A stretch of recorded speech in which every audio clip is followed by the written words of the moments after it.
Assalamualaikum warahmatullahi wabarakatuh. Perang Badar merupakan peristiwa besar bagi umat Islam. Peristiwa itu dianggap sebagai titik permulaan agama baru. Islam mulai dikenal banyak orang, khususnya di Jazirah Arab.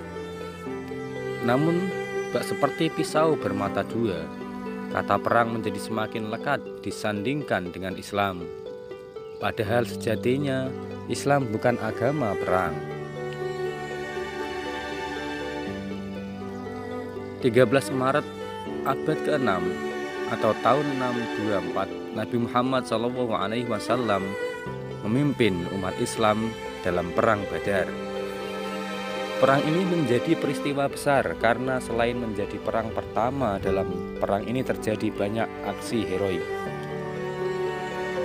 Bertahun-tahun sebelum perang, Nabi Muhammad SAW bersama umat Islam mengalami sebuah peristiwa, yaitu peristiwa hijrah atau berpindahnya dari kota Makkah ke Madinah.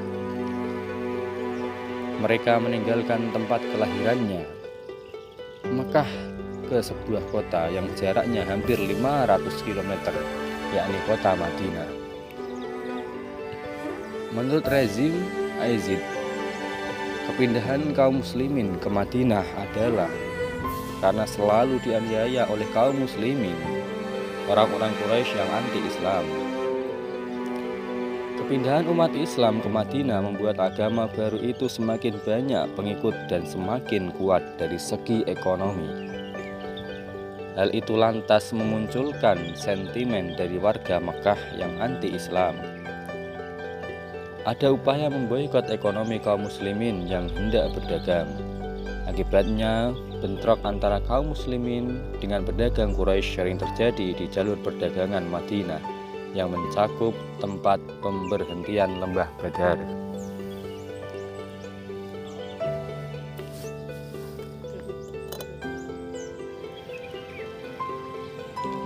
Puncak dari konfrontasi tersebut kemudian terjadi saat 2 tahun pasca hijrah. Saat itu sekitar 300 kaum muslimin yang langsung dipimpin Nabi Muhammad SAW bergerak ke lembah Badar yang disambut sekitar 1.000 pasukan anti-Islam Makkah. Pertempuran tak dapat dihindari. Namun meski dari sisi jumlah kalah telak, pasukan Islam memenangkan perang yang terjadi pada tanggal 17 Ramadan tersebut. Waktu itu umat Islam berjumlah 300 orang dan kaum Quraisy Arab berjumlah 1.000 orang. Kemenangan kaum muslimin memberi efek dua bagi Islam. Pertama, Islam menjadi sebuah agama baru yang eksistensinya mulai diakui. Dan yang kedua, Islam semakin dibenci oleh golongan anti-Islam Mekah. Perang Badar adalah jalan terakhir. Perang Badar memegang peristiwa besar bagi umat Islam. Perang besar pertama bagi umat Islam ini juga bertepatan pada momentum nuzulul Quran, yakni peristiwa turunnya Al-Quran ke bumi. Namun sekali lagi, sejatinya Islam bukanlah agama perang. Dalam Islam, menurut cendekiawan muda Habib Husain Ja'far Al-Haddad, perang adalah jalan terakhir untuk memerangi kezaliman. Hal itu dilakukan untuk melawan orang yang memerangi umat Islam. Ketika ada orang yang berusaha memerangi kaum muslimin, maka umat Islam memerangi balik untuk kemudian menghentikan mereka menzalimi umat Islam, bukan untuk menguasai, apalagi untuk menyebarkan agama Islam. Tidak, kata Husain ketika diwawancarai. Menurut Husain, langkah pertama yang harus dilakukan untuk menyelesaikan masalah perselisihan yakni dengan mencari titik perdamaian. Salah satu dengan musyawarah. Ketika musyawarah tak mencapai titik temu, maka langkah selanjutnya yakni melakukan perjanjian. Misalnya untuk tidak melakukan peperangan dan kemudian tidak saling menyakiti. Setelah cara itu tak mempan sama sekali, barulah dapat dilaksanakan perang. Namun landasan perang adalah landasan cinta kasih dan selalu siap untuk mengampuni, karena perang itu sebenarnya untuk menuju kedamaian. Apalagi dalam konteks perang Badar yang terjadi pada bulan Ramadan malah menimbulkan banyak pertanyaan. Bukankah dalam Islam, apalagi saat bulan puasa, jangankan perang, marah saja tidak diperbolehkan? Husain menjawab, menurut dia dalam Islam ada landasan penting dalam perang, yakni landasan cinta kasih. Artinya perang itu dilakukan pertama dengan nafsu, bukan karena kemarahan, bukan karena kebencian, tapi perang harus berlandaskan kepada latar belakang yang suci dan cinta kasih untuk menuju perdamaian dan menghentikan kezaliman.